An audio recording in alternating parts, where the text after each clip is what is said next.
Hello friends, स्वागत है आप सभी का आपका प्यारा सा यूट्यूब चैनल ओके एजुकेशन में। दोस्तों, आज की इस वीडियो में मैं बात करने वाला हूँ क्लास 12th सोशोलॉजी यानी कि समाजशास्त्र चैप्टर 1 का ऑल ऑब्जेक्टिव क्वेश्चंस। यानी कि ये चैप्टर 1 जो है ये एनसीईआरटी पैटर्न पर आधारित है ये सारे क्वेश्चंस। तो इस वीडियो को स्किप नहीं कीजिएगा, इस वीडियो को लास्ट तक वॉच कीजिएगा। अगर इस वीडियो को आपने देख लिया तो ये मान लीजिए आपकी 2022 के एग्जाम के लिए आपने 3 से 4 मार्क्स पक्का कर लिए। तो सो इस वीडियो को स्किप नहीं कीजिए, लास्ट तक वॉच कीजिए और इस वीडियो को अपने दोस्तों में अधिक से अधिक शेयर कीजिएगा। चलिए, क्वेश्चन नंबर फर्स्ट है करके निम्न में से किसने सोशियोलॉजी शब्दावली का सृजन किया था। तो इनमें से किसने सोशियोलॉजी शब्दावली का सृजन किया था। देखिए, 4 ऑप्शन दिया गया, इन चारों में से सिर्फ आपको राइट आंसर चुनना है जो राइट आंसर है। तो एक का राइट आंसर हो जाएगा B number answer Auguste Comte, ये आपका बिल्कुल सही जवाब है। चलिए, क्वेश्चन नंबर 2 है आपके स्क्रीन में।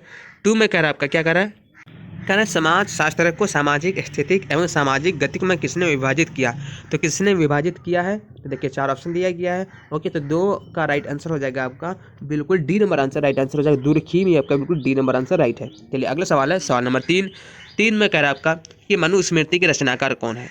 तो मनुस्मृति के रचनाकार कौन है, तो देखिए 4 ऑप्शन दिया गया है। Okay, option A, option B, option C and option D. तो इसका राइट आंसर है 3 का आपका डी नंबर आंसर मनुस्मृति के रचनाकार मनु है, ये आपका बिल्कुल डी नंबर आंसर राइट हो जाएगा। ओके, अगला सवाल है सवाल नंबर 4। 4 में कह रहा है आपका कि समाज शास्त्र का जन्म किस वर्ष हुआ। तो समाज शास्त्र का जन्म किस वर्ष हुआ।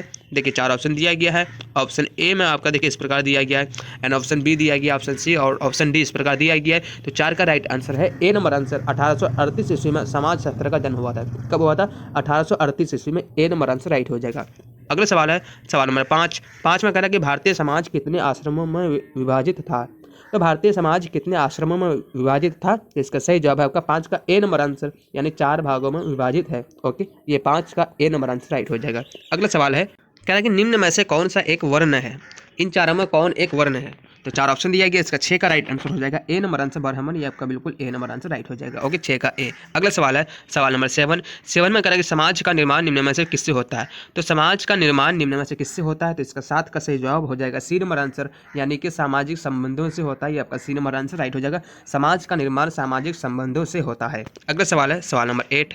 8 में कह रहा है कि प्राचीन भारतीय समाज कितने वर्ण में विभाजित था। तो प्राचीन भारतीय समाज कितने वर्ण में विभाजित था, तो इसका सही जवाब हो जाएगा 8 का आपका बी नंबर आंसर यानी कि 4 भागों में विभाजित था। अगला सवाल है सवाल नंबर 9। 9 में कर आपका कि अगर भारतीय संस्कृति की निम्न में से कौन सी विशेषता है। तो भारतीय संस्कृति की निम्न में से कौन सी विशेषता है, तो 9 का सही जवाब है आपका डी नंबर आंसर यानी कि इनमें से सभी आपका डी नंबर आंसर राइट हो जाएगा, इनमें से सभी। अगला सवाल है सवाल नंबर 10। 10 में करा कि निम्न में से कौन एक वर्ग नहीं है। इन चारों में से कौन एक वर्ग नहीं है, प्रधानाचार्य या फिर चिकित्सक या फिर न्यायाधीश या फिर राजपूत। तो 10 का सही जवाब है आपका डी नंबर आंसर यानी कि आपका राजपूत आंसर राइट हो जाएगा, डी नंबर आंसर। अगला सवाल है सवाल नंबर 11। 11 में कह रहा आपका कि समाज शास्त्र का जन्म किस देश में हुआ था। तो समाज शास्त्र का जन्म कौन से देश में हुआ था, बहुत ही मोस्ट इंपॉर्टेंट क्वेश्चन है। तो इस वीडियो को इस क्वेश्चन को केयर कीजिए। तो इसका राइट आंसर हो जाएगा आपका बिल्कुल 11 का राइट आंसर है आपका जी हाँ डी नंबर आंसर फ्रांस का, ये आपका बिल्कुल सही जवाब है। अगला सवाल है सवाल नंबर 12। 12 में कहा किस समाज शास्त्र के समुदाय की परिभाषा में हम भावना का स्पष्ट उल्लेख किया गया है। तो किसमें हम भावना का उल्लेख स्पष्ट किया गया है, तो इसका सही जवाब है आपका 12 का ए नंबर आंसर बोगार्ड्स की परिभाषा में, ये आपका बिल्कुल राइट आंसर हो जाएगा। ओके, बोगार्ड्स की ए नंबर आंसर राइट हो जाएगा। अगला सवाल है 13 नंबर का निम्नलिखित में कौन समुदाय का उदाहरण है। तो इन चारों में कौन समुदाय का उदाहरण है, तो 13 का सही जवाब है आपका बी नंबर आंसर राज्य, ये आपका बिल्कुल सही जवाब हो जाएगा राज्य। अगला सवाल है सवाल नंबर 14। कहता भारत में भिन्नता में एकता निहित है। भारत में भिन्नता में एकता निहित है परंतु मौलिक एकता उतनी स्पष्ट नहीं है जितनी बाहर भिन्नता। ऐसा किसने कहा था, तो ऐसा किसने कहा था, इसका सही जवाब हो जाएगा आपका 14 का आपका बी नंबर आंसर राइट हो जाएगा यानी कि स्मिथ ने कहा था, ये आपका बिल्कुल राइट आंसर हो जाएगा। Okay, B number answer. अगला सवाल है 15 नंबर करके राष्ट्रीय एकीकरण के लिए सबसे अधिक आवश्यक क्या है। तो राष्ट्रीय एकीकरण के लिए सबसे अधिक आवश्यक क्या है, तो इसका सही जवाब हो जाएगा आपका 15 का आपका राइट आंसर है सी नंबर आंसर धार्मिक सहिष्णुता, ये आपका बिल्कुल 15 का C number answer right answer है धार्मिक सहिष्णुता। अगला सवाल है 16 नंबर करके राष्ट्रीयता का तात्पर्य क्या है। तो राष्ट्रीयता का तात्पर्य क्या है, ऑप्शन ए में आपका देखिए क्या दिया गया, option B, option C and option D आप अच्छे से रीड कर लीजिए। तो 16 का अगर राइट आंसर की बात करूँ तो राइट आंसर हो जाएगा सी नंबर आंसर यानी सामान्य भौगोलिक पृष्ठभूमि, ये आपका बिल्कुल सही जवाब हो जाएगा सी नंबर आंसर सामाजिक भौगोलिक पृष्ठभूमि, 16 का सी नंबर आंसर राइट हो जाएगा।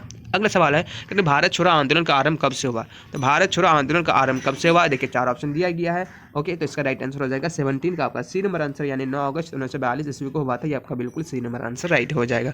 अगला सवाल है सवाल नंबर 18 है। 18 में करेंगे कि पुनर्जन्म की अवधारणा किस धर्म से संबंधित है, तो इसका राइट आंसर हो जाएगा 18 का आपका ए नंबर आंसर, हिंदू धर्म से संबंधित है। ये आपका बिल्कुल ए नंबर आंसर राइट हो जाएगा। अगला सवाल है कि किन्हें समाजशास्त्र का जनक कहा जाता है, तो समाजशास्त्र का जनक किसे कहा जाता है, तो इसका राइट आंसर है 19 का आपका ए नंबर आंसर, कॉम्ट को कहा जाता है। ये आपका बिल्कुल ए नंबर आंसर राइट हो जाएगा। ओके, अगला सवाल है सवाल नंबर कह रहा है कि राष्ट्रीय समन्वय के मार्ग में कौन सा तत्व बाधक नहीं है, तो कौन सा तत्व बाधक नहीं है, देखिए इसका राइट आंसर हो जाएगा आपका 20 का आपका राइट आंसर है सी नंबर आंसर, यानी कि अल्पसंख्यक की सुरक्षा। ये आपका बिल्कुल सही जवाब है, अल्पसंख्यक की सुरक्षा। अगला सवाल है सवाल नंबर 21 में कह रहा है आपका कि प्रजनन क्षमता में कमी होने के पहले नैतिकता के स्तर में ह्रास होना जरूरी है। ये विचार किसने व्यक्त की, तो ये विचार किसने व्यक्त की थी, तो 21 का आपका राइट आंसर हो जाएगा, जी हाँ 21 का ए नंबर आंसर राइट आंसर हो जाएगा, डब्ल्यू नोटेस्टन। ये आपका बिल्कुल राइट आंसर है, ए नंबर आंसर। अगला सवाल है 22 नंबर।